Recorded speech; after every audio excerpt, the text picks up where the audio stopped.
Hello guys, আর তোমরা দেখছো নওশিন ক্রিয়েশনকে। তো অনেক দিন পর আবার ভিডিও দিলাম, প্রায় অনেক দিন না, 1-2 দিন পরই। তো এটা হলো আজকের ভিডিওটা কোনো আর্ট অ্যান্ড ক্রাফট না, ব্লগ নিয়ে। তো আমি গেছিলাম হলো রোজার ঈদে, মানে রমজানে। আমার একটা প্ল্যান ছিল যে ঈদের পরে বা আমরা যে যাই দাদু নানু বাড়ি, তো আমরা সবাই আত্মীয় স্বজনের বাসায় ঘুরতে ঘুরতে আমাদের দিন কাটে। তো এইবারে প্ল্যান ছিল যে পুরো বগুড়া শহরে যেখানে ঘোরার জায়গা আছে সব জায়গায় ঘুরে দেখবো। আর এই জায়গাটায় ঘোরা আমার পার্সোনালি খুবই ইচ্ছা ছিল, আর আজকে চলেই আসলাম। সবগুলো রাইড সুযোগ পাইনি, কারণ যে এখন বিকাল, আর কালকে আমরা সকালেই চলে যাব। এর জন্য আজকে আমরা জাস্ট 2টা রাইড উপভোগ করার জন্য আসছিলাম। নেক্সট ডে আবার আরও ঘোরাফেরা করব। আর এই জায়গাটার নাম হলো মোমোইন। তো এই জায়গায় দেখি পানি, আর আমি চেরি ব্লসমের গাছও দেখছি। বাই দ্য ওয়ে, এটা রিয়েল চেরি ব্লসম না, তারপর এখানে যে দোকানগুলো ছিল এত অ্যাস্থেটিক লাগতেছিল, মানে এত সুন্দর, আমার কি বলবো, কোনো বলার ভাষাই নাই। আর এখান দিয়ে হেঁটে যেতে খুব ভালো লাগতেছিল। আর এই যে এই সুন্দর ঝিলটা, আর ওইদিকে এরকম চেরি ব্লসমের মতো পিঙ্ক কালার একটা ফুলারা গাছ, তোমাদেরকে আর একটু ভালো করে দেখায়, এই যে এইটাই সেটা। আর এইদিকে দেখলাম যে একটা খাবারের দোকান, এবং ওখানে যেন খাবারগুলো খুব রিজনেবল প্রাইসে ছিল। তারপর আমরা সামনে এগিয়ে গেলাম, সামনে এগিয়ে যাওয়ার পরেই তো এটা হলো কেবল কার, মূলত আমি এটা দেখার জন্যই আসছি। আর এটা হলো দোয়েল পাখি, একটা জাতীয় পাখি। তো আমরা মূলত এটাতে উঠবো, অনেকক্ষণ ধরে এত বড় লাইন, অনেকক্ষণ ধরে ওয়েট করে তারপর উঠতে হবে। চারিদিকে আমি একটু ঘুরে দেখতেছি, দেখি এখানে আবাসিক এও আছে, হোটেলও আছে এখানে, মানে বগুড়ায় কেউ ঘুরতে আসলে এখানে উঠতে পারে, ভালোই। তারপর এইদিকে নৌকা, আর লিফটে যাচ্ছে মানুষ, মানে সিঁড়ি ছিল, বাট আই ডোন্ট নো, সবাই মিলে দেখি লিফটেই যাওয়া আসি করতেছে। লিফটের ওখানে দেখি সিঁড়ির ওখানে দেওয়া ছিল, জানি না সিঁড়িতে কেউ যাচ্ছিল না অবশ্য, কে এখন হাঁটে, সবাই লিফট খোঁজে, কি আর করার। আমার খুব যাইতে ইচ্ছে ছিল, কিন্তু সবার সাথে আমার যাইতে হবে, না ছাড়া তো আমি হারাই যাব। তো আমরা উপরতলায় চলে আসলাম। এটা মূলত 3 তলা বিল্ডিংয়ের সমান। আর অনেক দিন ধরে ভয়েস ওভার দেই না বলে অনেকটাই আমার কথা এলোমেলো লাগতে পারে, অথবা সাজানো মনে হয় না।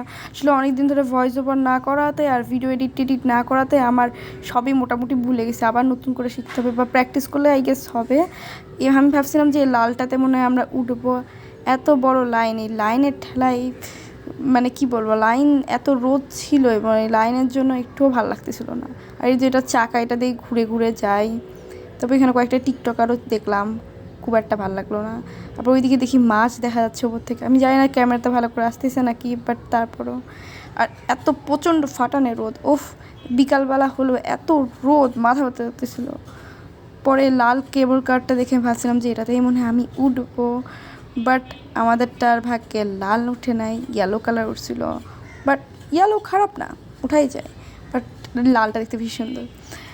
এতক্ষণ যে দাঁড়ায় থাকলাম, এতক্ষণ যে লাইন ধরে এই করলাম, ওগুলো সব এটা ওঠার পর এটা সবই ভুলে গেছি। এত ভালো লাগতেছিল, এবং এত ঠান্ডা বাতাস, এবং পরিবেশটা কি বলবো, এত সুন্দর। আমি তোমাকে বলি, তোমরা যদি সাজেকটা যে ঘুরতে গেছো, আমি তো গেছিলাম বললাম, তুমি যদি সাজেকটা যে ঘুরতে যাও একেবারে ওই রকম ফিল পাবা। হ্যাঁ, খুব একটা না, বাট পাবা অনেকটাই। সাজেকে যে আমার খুব একটা ভালো লাগেনি, বিকজ অফ সাজেক খুব ছোটো একটা জায়গা, এবং যেই সময় আমরা গেছিলাম সেই জায়গায় সেই সময় হলো খুব বেশি, মানে শীতকাল ছিল, এবং গাছটা ছিল না, সব মারাই গেছিলো। তারপরও ওখানে যেরকম পরিবেশ তোমার এখানে পেয়ে যাবা, আই গেস অনেক সুন্দর ছিল, বিশেষ করে গাছ টাছগুলো। মানে তোমরা যদি ছোট্ট একটা সাজেক ট্যুর দিতে চাও, বা খুব কমের মধ্যে খুব ইজিলি, তাহলে বগুড়ায় গেলে একবার এই মোমোইনে আসবে অবশ্যই। কারণ যেখানে খাবার দাবার খুব রিজনেবল প্রাইসের হয়, এবং এখানে ঘুরতেও সেই মজা। আর ওইদিকে দেখো, ওখানে হলো ওয়াটার পার্ক ছিল। তো পার্সোনালি না, আমার ওয়াটার পার্ক খুব একটা ভালো লাগে না, তাও দেখতে মজাই লাগতেছিল। ওয়াটার পার্ক ভালো লাগে না কারণ যে অনেক মানুষ ওখানে গোসল করে, ঘাম টাম থেকে শুরু করে আমার খুব বেশি মেসি লাগে, তো তার জন্য পানি নোংরা হয়ে যায়, ডন্য পরিষ্কার করে না তার জন্য ভালো লাগে না। আমি জানি মেডিসিন কী যে করে আমি নিজেও জানি না। আর সবচেয়ে বেশি এই জিনিসটা হলো এইটা, আমি জানি এটার নাম কী, বাট এটা দেখতে এত সুন্দর। আই গেস এটা নাগরদোলা, বাট নাগরদোলা তো আরও ছোটো দেখছি, আই গেস এটাই নাগরদোলা, কী জানি। বাট এখানে দেখি অনেকগুলো মানুষ এম করে স্লিপার, আমার নিজেরও খাইতে ইচ্ছা হতেছে। আর এখানে ঝিলটা দেখা যাচ্ছে, আবার দেখি ওইদিকে আরও কেবল কার যাচ্ছে। এখানে মানুষগুলো ছোট ছোট, অনেক ছোটো যাচ্ছে, প্রায় 7 তলার মতো আমরা উপরে উঠে গেছি, অনেক উঁচু এটা। মানে আস্তে আস্তে কী হবে, প্রথমে মনে হবে 3 তলা, তারপর 2 1 এরকম করে আস্তে আস্তে উপরে উঠবে, মানে 2 1 কেন বলতেছি, 4 5 6 7 এরকম করে উপরে উঠতে থাকবে। তো সর্বমোট আমি যেটা গেস করলাম, আমরা থাকি হলো 10 তলা একটা বাসায়। সো আমার যতদূর মনে হলো এটা 8 তলা পর্যন্ত বড় এই কেবল কারটা, মানে উপরে উঠে তারপর আবার নিচে নেমে আবার উপরে ওঠে। তো যেটা আমি গেস করলাম, আই গেস, মানে কী আর বলবো। তবে এইদিকে দেখলাম জঙ্গল টাইপের, এখানে গাছপালা। আচ্ছা, এর মধ্যে কি হরিণ থাকবে? আমার মাজায়রা মাথা কি যে উল্টাপাল্টা যে বলি আমি। বাট খুব ঘন জায়গাটা আসলে। এইদিকে দেখি নদী, করতোয়া নদী আছে না, ওই করতোয়া নদী। তো তোমাদেরকে যেটা বললাম যে 8 তলার মতো উচ্চতা, আর এই জায়গাটায় এসে আমাদের মোটামুটি 8 তলার মতো উঁচু ফিল হচ্ছিলো, কারণ যেটা হলো কেবল কাটের মাঝখানের অংশটুকু, মানে আমরা তো উঠছি কেবল কাটে, বাট এই তো দড়ির যে অংশটুকু এটা হলো লেয়ার বাই লেয়ার হলো উঁচু হয়। তারপর এইদিকে দেখলাম মাঠ, এখানে কয়েকজন খেলতেছে। আমার বাবা বলতেছে যে ছোটোবেলায় আমরা এভাবে করে খেলতাম। তো আমারকে বলতেছে তোমরা তো ইয়াং জেনারেশন, তোমরা তো খেলো না টেলো না, তোমরা কি মজা বুঝবা। অবশ্য এটা সত্য কথা, ঢাকায় কি এরকম মাঠ টাট পাওয়া যায় নাকি। তবে দেখি এখানে একটা শহীদ মিনার, ছোট্ট একটা। তারপর ওইদিকে দেখি, আর আমরা আবার ঘুরতেছি, তো ব্যাকে যা যা আছে সব সেমই হবে। আর তোমাদেরকে একটা ঈদ মুবারক জানাই। আর আমরা নিচে নেমে এই রেস্টুরেন্টটাতে খেতে আসি। অ্যান্ড এখানে কেকগুলোর প্রাইস শুনে তোমরা অবাক হয়ে যাবে, মাত্র 30 টাকা। এবং এই টেস্টি ট্রিটের কেকের মতো খাইতে। আমি ভ্যানিলাটা ভাবতে পারো তোমরা চকলেট কেক একটা ভ্যানিলা কিনে নিছে, ওইটা হলো আমি।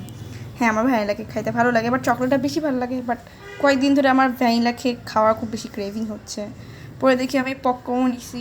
পরে আমি হেঁটে হেঁটে যাচ্ছি এইটাতে। আমরা ভাবছিলাম যে এটাতে উঠবো না, কারণ সন্ধ্যা হয়ে যাচ্ছে, বাট তারপরে আমি উঠছি। আর এটা হলো পার্পল কালার, তো আমার ফেভারিট কালার। এটাতে ভাবছিলাম যে আমি এটাতেই উঠবো, বাট আফসোস আমরা পার্পলটাতে না উঠে আমরা উঠি পিঙ্কটাতে, যেটা রুলস রুটিন। আমি বলছিলাম যে পার্পলটা ফাঁকা আছে, তো আমি বলছিলাম না, পিঙ্কটাতে উঠতে হবে। পরে এইখান থেকে আরও বেশি ভালো করে দেখা যাচ্ছে। আমার ওয়াটার পার্ক ভালো না লাগলেও আমার মনে হচ্ছে একবার না একবার এখানে আসা উচিত। তবে দেখি কেবল কারগুলো, আর বিশেষ করে এটা হলো কেবল কার আছে না, ওগুলোর চেয়ে অনেক উঁচু নাগরদোলাগুলো, এবং খুবই স্লো চলতেছিল। একটু স্পিডে চলে আই গেস মজা বেশি হইতো। আর এখানে গ্লাসটা তো ঘোলা, কিচ্ছু ভিডিও বানাতে যাচ্ছি না। এবং ওটা ফাঁকাও নাই কোনো, জাস্ট একটা ছোট্ট চিপ্পা আছে, এই চিপ্পাটার মধ্যে দিয়ে আমি ভিডিও বানানো ট্রাই করতেছি। ভাই এই জায়গাটা উঠে আমার খুব ভালো লাগে নাই যতটা কেবল কারে উঠে ভালো লাগছে, কারণ যেটা খোলামেলা ছিল। তো আমি নেমে গেছি। তো আজকের জন্য এতটুকুই, বাই। তোমরা অবশ্যই ঘুরে এসো যদি বগুড়ায় যেয়ে থাকো, আমার দেশের বাড়ি। আর ওকে, বাই। লাইক সাবস্ক্রাইব কমেন্ট করতে ভুলো না। এমনি তো আমার চ্যানেলের খুব মরা অবস্থা। বাই।